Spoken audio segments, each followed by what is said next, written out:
Let's mirror or flip the front camera on your iPhone. Now, if you have your iPhone and you're taking a selfie photo and you want it to mirror what it looks like, you can see I took a photo of this example. This is the way other people see me versus this is the way that I see myself in the mirror. You can switch back and forth between the two.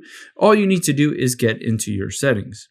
Once you're in your settings, we need to get to your camera settings. So scroll down until you find camera. And within your camera settings, all you need to do is turn on the mirror front camera. Again, this will flip around which selfie camera. It's either orientation one way or another way. After you've turned that on, you'll be able to see it will flip it from this way over to this way. But keep in mind, when you do that, all the text behind you or in that photo will read backwards. So keep in mind, it's a trade-off depending on what you see in the mirror, how you see yourself, and all of the text behind you being backwards if there is text.